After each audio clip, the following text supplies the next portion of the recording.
todos. Un gusto vernos, volver a vernos con varios de ustedes.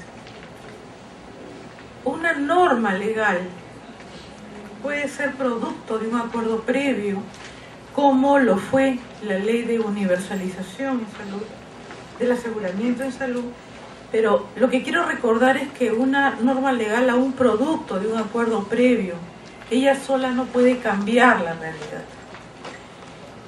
Es papel y tinta, esa es una norma.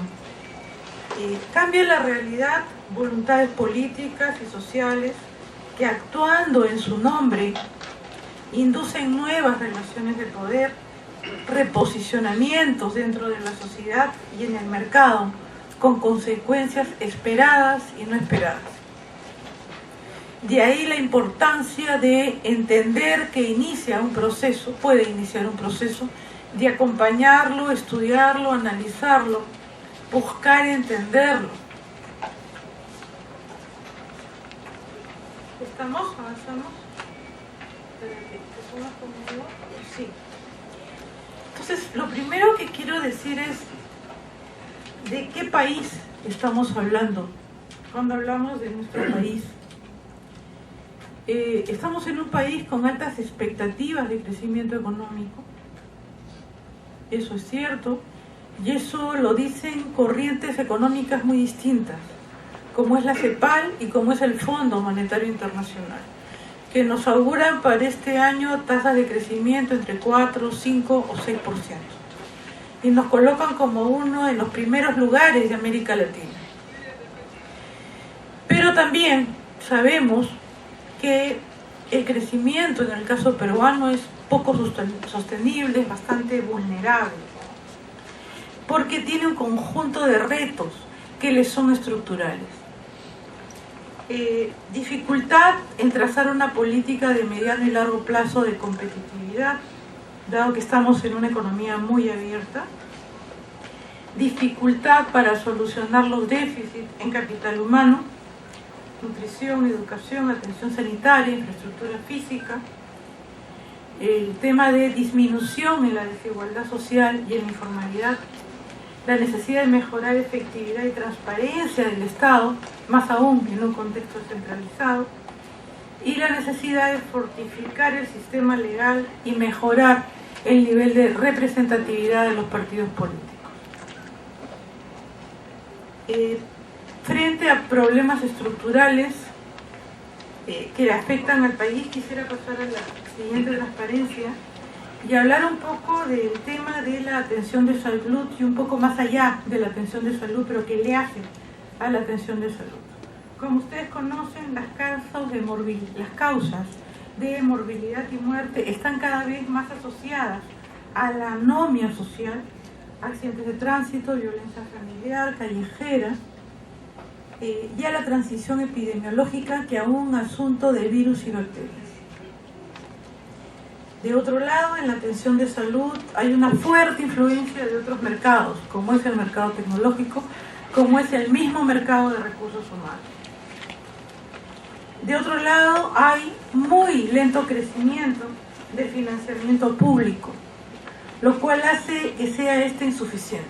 O sea, aun cuando en los últimos años ha habido un aumento del financiamiento público vía Tesoro Público, y les voy a dar unos datos en un rato, esto es aún insuficiente. Crecimiento del aseguramiento en salud se ha dado en base al SIS en el Perú en los últimos años. No ha habido otro crecimiento que no sea en base a la afiliación al SIS. Y el SIS no es un sistema que termina de configurarse como seguro. Esa es la realidad del aseguramiento y al cual deberíamos ver a lo largo del tiempo en qué medida el aseguramiento se reconfigura frente a un drama en el cual estamos diciendo el único que crece como asegurador es el SIS, que no es un seguro completado, ¿no? La seguridad social tiene un crecimiento muy lento y el aseguramiento privado igual. Problemas de inequidad, pobreza y grupos vulnerables, pero también tenemos problemas de gerencia, segmentación, fragmentación de recursos, cómo administrar la descentralización, nos es todavía muy difícil, y problemas de gestión.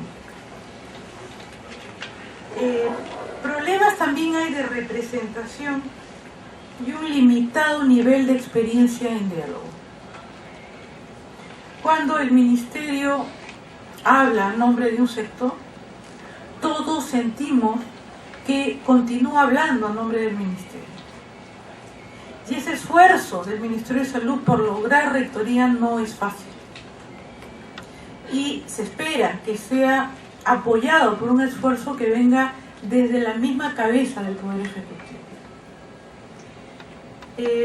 Y finalmente, hay un recolocamiento de responsabilidades que debería de haber con la ley marco, ¿no?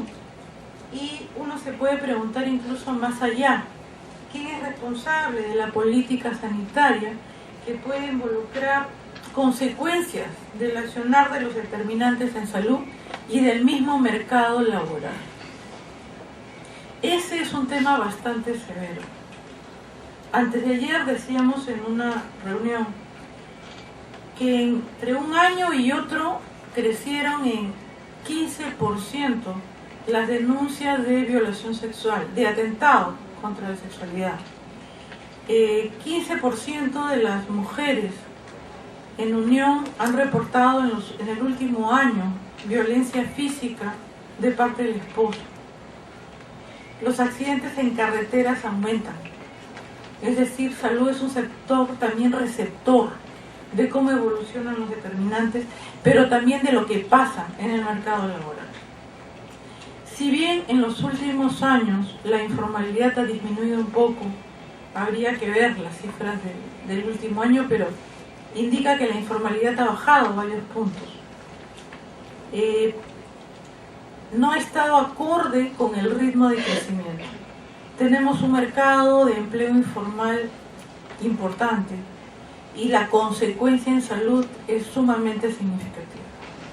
Dificulta eso plantear un modelo de aseguramiento basado en el empleo, que es lo que suelen tener las sociedades desarrolladas. Si bien aún pueden tener ellas un financiamiento que no descansa solo en cotizaciones, sino descansa en impuestos, por encima de todo esa sociedad y ese sistema sanitario descansa en un modelo laboral más formal, en el cual se asienta la riqueza de un país, del cual proviene la riqueza del país. Hace varios siglos que la humanidad reconoce que la riqueza de un país proviene de la actividad productiva.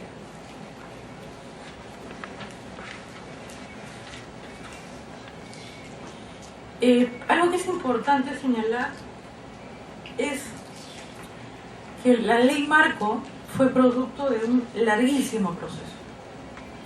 He sido testigo de iniciativas de una ley de aseguramiento universal desde la época del gobierno de transición.